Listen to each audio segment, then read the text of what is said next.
Hello, everybody. Randy Patterson again here with Boomerosity.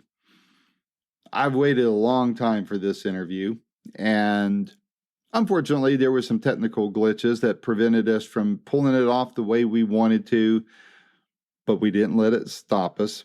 We went with a phone interview with the legendary, perennially beautiful, and incredibly talented Orianthi. Country fans will remember Orianthi as the guitar player with mystique that backed up Carrie Underwood. When I first learned about her, it was while watching the Michael Jackson documentary, This Is It. There was this intriguing, very mysterious looking blonde Barbie doll of a girl playing amazing guitar. And as I say in the interview with her, Orianthi's talent stands on its own. You can put her up against anybody else, male or female, and not put pictures with her or anybody else. And she would be right in there with some of the top players in this business, male or female. She's amazing. Her talent stands so strong on its own. But when you bring to that her look, her vibe, her again, I use the word mystique, it brings a whole different kind of attraction to her, as it does with others in her field. And so I followed her from Michael Jackson to when she took the place of my good friend Damon Johnson with Alice Cooper. When Damon left Alice to go play with Thin Lizzy, Orianthi was one to step in. She's done great work with other people, done a lot of collaboration, including Brian Ray, Paul McCartney's guitarist, who we've interviewed here. Cyril Nicolai, another good friend of Boomerosity, she's played for him. She's played with a lot of people. Her talent brings her in front of some of the best in the business because she is among the best in the business. So it was a personal thrill for me to be able to talk to her, and I'm glad to share it with you. Check out her new album, Rock Candy. It's amazing, as you would expect from her. If you don't know about her, go ahead and buy all the albums because she's got a handful there, especially a great live one that she came out with just before Rock Candy. So without any further ado, here is my first interview with the legendary Orianthi. Until the next time, this is Randy Patterson with Boomerosity.com. Take care. Hi, this is Orianthi. Hi, Orianthi. It's a pleasure to finally get to talk to you. I have followed your career for, ever since the This Is It video, which I'm sure me and a few million other people are in the same boat. So it's a pleasure to finally get to speak with you. Oh, likewise.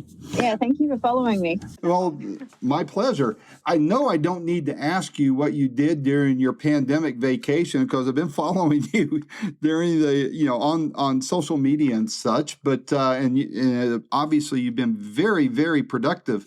I know some artists that I've talked to, they got into where they started taking less work on because they realized after being home and doing that kind of thing that there was more to life than just working all the time. Did you run into any of that?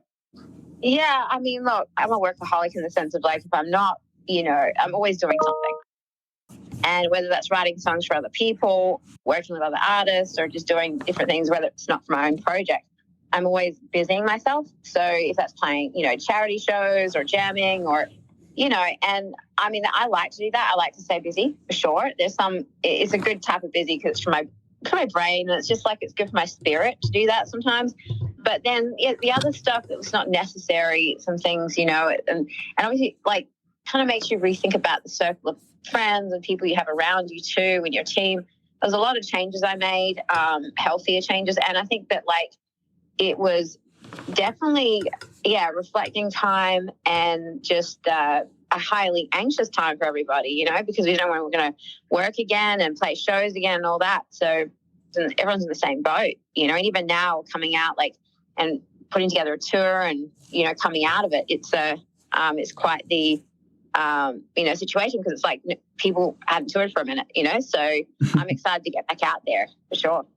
Well, I tell you what, and I'm sure you've seen this too, is those of us that were doing without for so long to be able to go back and enjoy live shows again. I know my first big one I went to was in September of last year, and it was Eric Clapton. And my gosh, it was in Nashville at the Bridgestone, and I mean the place was packed. No masks were on, and everybody was having a big time. I love Eric Clapton. My first show was actually Earth, Wind and Fire and Santana. Oh wow! I missed those shows on that tour. I wanted to see them both. They were incredible. That was so good. Yeah, well, mine was Clapton, the Stones, Santana, ZZ Top, Foreigner, and Chicago. That's how I ended last year, was those big concerts. And boy, good to start enjoying you guys out there again. And I'm actually going to be playing a show with Billy Gibbons at the end of this month, so that's going to be fun. Oh wow! I hope that's recorded somehow or other. I'd love to hear you two together. Which I'm going to jump ahead on something, because I was going to ask you this after we talked about your album, but since you mentioned Billy, I'm going to ask you this. Obviously, he's a blues guy. I've heard some of your blues work, and I just got to ask you, I mean, you do that so incredibly well. I wanted to ask you if there was ever going to be an all blues album from you anytime in the future. Yeah, I was thinking about it. I've been talking about it. It's something, I mean, I grew up, listening to B.B. King, Jimi Hendrix, Stevie Ray, Santana, Albert King, all of that. So, yeah, I mean, one of my first supports was opening for ZZ Top, in Australia. Mm-hmm. I was like 16. And it kind of was like a natural thing for me to do. I always put blues on my albums. Like, so from even the first release, Believe, it had blues songs to do, like Run Together and, Heaven This Hell with Dave Stewart. And then I did with Marty Fredrickson and, and even the last one I just put out too. But yeah, there will be for sure. And I don't know when that will be. Maybe it will be next year. Mm-hmm. I have plenty of songs though, plenty of blues songs. I could get into a studio with a great band and do it. That'd be so fun. Oh, I would love that. That's, my go-to music's the blues anyway. And over the years, hearing you, just like you said, at least one song from an album and then catching you on YouTube, my gosh, I could listen to it for hours, and you do it so well and deliver it so well. And that speaks to your breadth of talent across the genres over your career. So I think that, I would sell exceptionally well. Thank you. Thank you very much. Hopefully, I'll put that together next year for sure. Cool. Well, like I said, I followed you for quite a while since the Michael Jackson video. And then, of course, I've followed you with Alice Cooper. I've interviewed him a couple times. And you replaced my friend Damon Johnson when he left for Thin Lizzy. Right? Yeah, I went blank there. Thin Lizzy, yeah. And, of course, your solo career and some of your collaborations, two that come to mind are Brian Ray, who I've interviewed, my friend Cyril Nicolai, I've interviewed a couple times, and many others. I mean, who would you like to work with sometime that you haven't worked with yet? I don't know. I mean, I would love to do a song with maybe like Bonnie Raitt would be awesome. Oh, or yeah. And Eric Clapton. It would be great to do a song with Eric Clapton. I mean, I have met him a few times. Buddy Guy would be amazing. Hey, it sounds like perfect guest for your blues album that you say you're going to work on. There you go. Yeah. So, and on the flip side, who is really, popular in popular music right now, who I think's got an edge and would be kind of an interesting collab would be Post Malone. Oh yeah, for sure. Yeah, an edgy blues song with him would be kind of cool and different. Yeah. That's a whole, thing that he does to it, which is very commercial and cool. And I don't know, it'd be kind of interesting collab, I think. Yeah, it would. I think that alone would sell very well. Well, Keith Urban. Oh yeah, I just saw him recently, and what a treat! What a treat! Love this new album. Tell me the story behind it. So I made this new record in 14 days with my dear friend Jacob Bunton, who's very talented. I actually said to him, let's make a record in 14 days. Let's write a song a day and record a song a day. He's like, okay. And he does, he's a producer for a lot of records, but does a lot of films as well. And so I went over, to his place in Hollywood, and we did it. Wrote a song a day, recorded a song a day, got it done. And I'm really happy we had fun. I mean, when you work with a friend, You don't feel like self-conscious. It's very like just flows, and it's a good thing. Mm-hmm. And every song was pretty much written about where I was at that point in time. So it was very like current. And yeah, it was kind of every lyric was like a diary entry, essentially, So yeah, it was just very kind of a therapy session actually making this record. So I'm really happy that people like it. Mm-hmm. It seems to, I'm getting some nice comments, which is always good, And yeah, it was, as I said, kind of a time in my life where I was like, okay, let's just put everything into these songs. And I made a live record just prior to that too, like Hollywood. So got done filming that and went straight into the studio, and I was also recording a lot of other stuff too. So yeah, it was pretty much just crazy work back to back. But I was happy that we got it done, and Jacob's amazing. So yeah, it was a good time. Doing songs like that, where they're so deeply personal, is it kind of scary and you feel very vulnerable in doing songs like that? Yeah, I think that's kind of job description as an artist. Yeah. You got to kind of do that. It's uncomfortable, but at the same time, it's also freeing. Mm-hmm. And kind of, yeah, your duty to sort of do that so other people can relate. Because if you hold back or you're not honest, then, Yep. It's not right.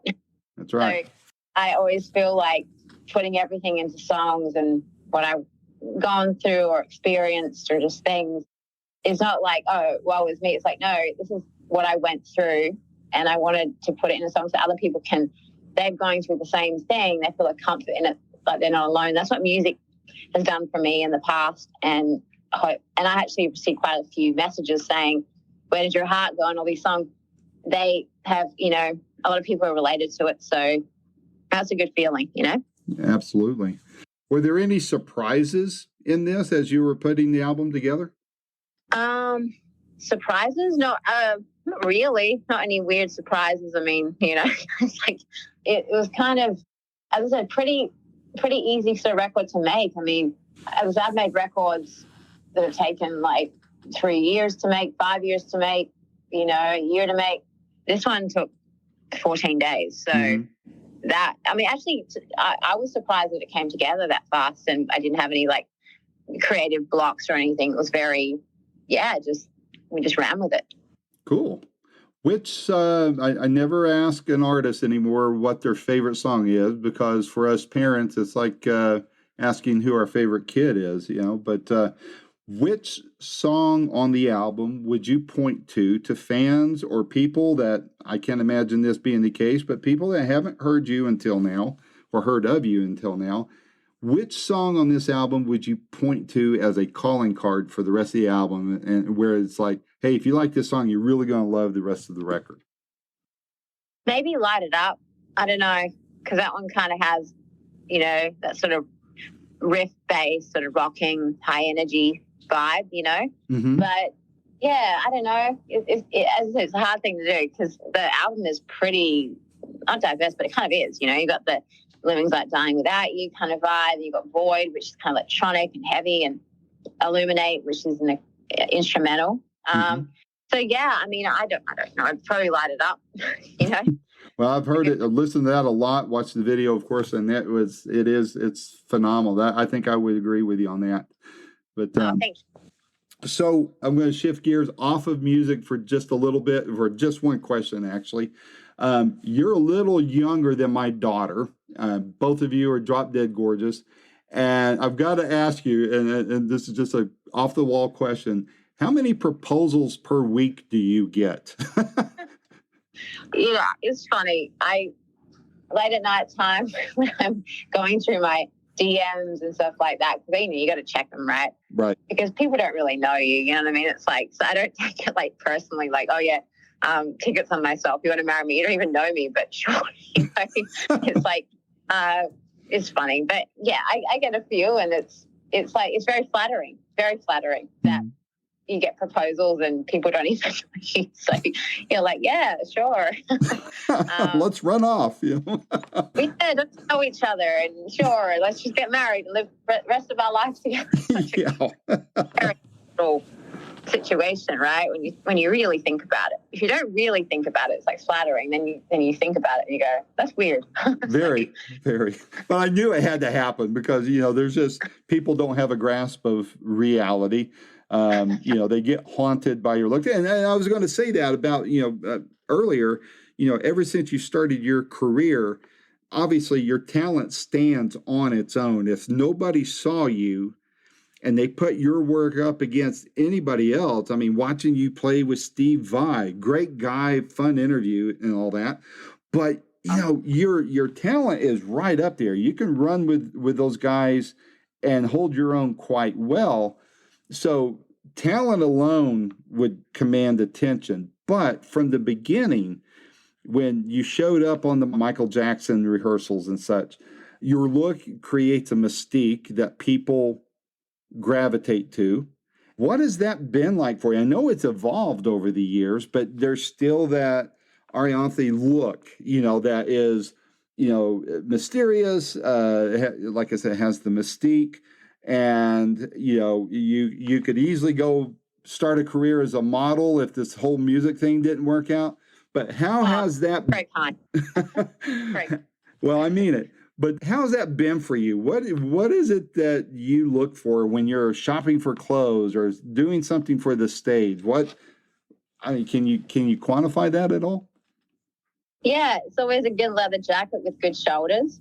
It's always the boots. It's got to be tight. The heels are going to be sturdy so I don't fall over. The hats, it can't sit too high on my head so it looks like I have something underneath it. There's a few things for sure. I'm all about the leather jackets, the boots, and the hats. That's kind of been my thing from, I guess, day one kind of thing, and yeah, I'm definitely into fashion. I think it goes hand in hand with music. I think that you kind of want to, it's an image and then it just, because the people I grew up, going to watch and listen to and everything from Jimi Hendrix to Stevie Ray to with Michael, to everyone, they always have a thing about what they do. And for me, it just has to feel natural, and just feel like being myself and what makes a song come across too, or the show or whatever it is. But the hats are definitely hair security, especially when I'm wearing my extensions and there's like humidity and I don't look like that Beyonce kind of hair going on, So for me, it's kind of like, I just, because I always get that people like, do your hair short and then you wear like long extensions or a wig. And I was like, yeah, it's extensions and I wear a hat. That's what happens. A lot of hair products over the years, that's for sure, have been quite damaging. What can you do? You just roll with it. Well, I'm right up the road from Dollywood, Dolly Parton's amusement park, and we all know what she does, so. All right. No, I love Dolly. I got to meet her a few times, and we had the same manager for a minute. And, she's wonderful. What an incredible talent, and just, amazing. And humanitarian, too. She's an amazing woman just on that front alone, And we met at the Glastonbury Festival in London when she was performing, and I was backstage watching her show, and it was like 200,000 people, and we just got to talking, and it was just, she was wonderful, very sweet. Yes, she is. I interviewed her one time, and wow, I was pinching myself for a week after that. Hey, what's on your radar for the next year or so? You got this album out, and you mentioned the tour. Where do you know where all you're going to be touring to so far, and what's going to happen after that? Yeah, I literally just got off the phone with my agent, and we're just approving dates right now. It's exciting. All right. So any in East Tennessee? Yes, actually, we're just talking about Nashville. So we're just because we're just routing it right now, because you got to sort of make it make sense. You know what I mean? Because I don't want to play it's been kind of sporadic for me with my touring. And so now we're actually structuring it. I got a whole new team with me right now, which is wonderful. They're lovely people. And we're just, coming out of a pandemic and coming out of years of me not touring for a long time. It's kind of a thing where you want to make sure that you're picking the right places, you're going, it's a whole thing.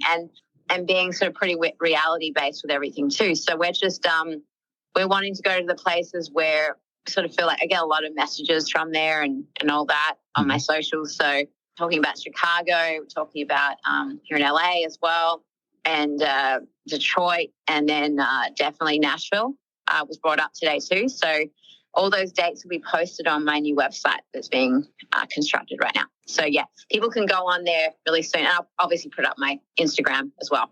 Sure. Well, I'm hoping to catch one of those shows, either Nashville or if you do Atlanta, Knoxville, Asheville, wherever within driving distance. I'll definitely want to catch your show. It'd be wonderful to see you in person live. No, thank you. It'd be wonderful. I think we're starting in February. All right. Yeah. So that's what I know as of today. Yeah, we'll put it up pretty soon.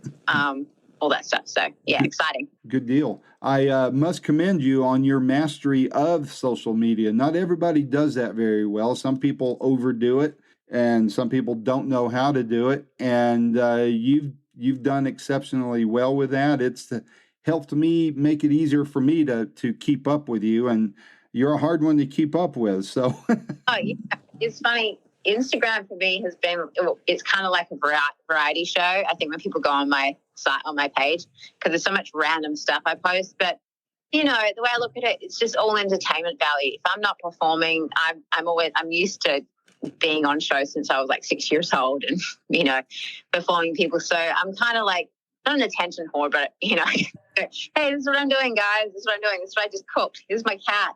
This is my friends. And then my friends are like, oh, God, because they get all these people following them too. And, it's fun. But some things I don't post. I don't post as much as I used to in the sense of where I'm eating, who I'm hanging out with most, other nights. If I'm out with my friends, I don't post that. I post it or maybe not post it, and I used to do it. But I think what happened, this was a while back, I posted where I was at one time. And then we had a few people show up, and kind of join, and it was kind of a little creepy and weird. So we were like, all right, probably not, and then, because there's no sort of boundaries, I think, and things you want to keep private to yourself. So I've learned that. That's been my sort of learning curve because I'm an open book. I'm like, hey, everyone, that's what I'm doing, Well, you're just trying to be a good celebrity to loyal fans, and sometimes the fans don't know what the boundaries, or should know what the boundaries are, but don't use common sense, and that's, I know there's been times I've walked in the malls, especially in Nashville when I'm there, and, you pass the celebrity and, the inclination is to say something. I think, no, they're here shopping, they're here with their family. Leave them alone. Let them enjoy that part of it. Business is business somewhere else. Sometimes that's the only time they get to see a celebrity, so they overreact, Yeah. The thing is, actually, here in LA, it's been actually okay. Like, you don't sort of get, like, bothered. Not that I'm the celebrity, like, the A-list celebrities do. I mean, they, obviously, there's a lot of stuff that goes on, paparazzi and whatnot. But, it's kind of like people leave you alone most of the time. I just had a few strange experiences of people, like, following me home from shows or coming to, dinners and sitting down at the table, like that. And then I came back and my friends were like, this guy just came and sat down at the dinner table. We don't know how to say something. And I'm like, oh, I just posted that we were here. And I was like, shit. And that happened a while ago, actually. I was like, that was weird. I guess. Yeah. Well, I tell you what, I hope, Orianthi, that I get to interview a lot more in the future. I've been around a while, and I hope to be around a lot longer. And it would be an honor to interview you every once in a while, especially when you have a new project coming out. And assuming that gets to happen, I'll ask you a question. You're young. You got a lot of years ahead of you. So I'll ask you this maybe every other interview. But I asked this to some of us older folks that around my age or older when I interview them. And it's when you step off the great tour bus of life up at the great gig in the sky, to borrow from Pink Floyd there for a moment, how do you want to be remembered, and what do you hope your legacy is? I hope to help people. I hope people remember me as like that, like I've, helped people and been there. I've been a good friend and inspired people with like my music. That's, yeah. Whether it be helping with my songs as a person, because I try to be there for everyone that I love and care about, and just that I've been like a good friend. Yeah. Well, good. That's perfect. Well, Orianthi, I appreciate you going out of your way to talk to me today. I really do appreciate it. Appreciate it more than you'll ever know. I hope you have much success with this new album and that you stay safe and healthy. And I hope to catch you in Nashville or somewhere thereabouts on your upcoming tour. It'd be great to watch you perform and maybe even catch you backstage briefly and bump elbows and say hello to each other. Absolutely. So I'll let you know when I'll be playing in Nashville because that's being confirmed this week. Okay, sounds good. And I'll work through John on all that as well. So thanks a million. I love your work. I look forward to many more years of it. And like I said, please stay safe. We want you around for a very long time. Thank you so much for your support. It means a lot. All right. Take care. Have a good rest of the day. You too. Bye-bye.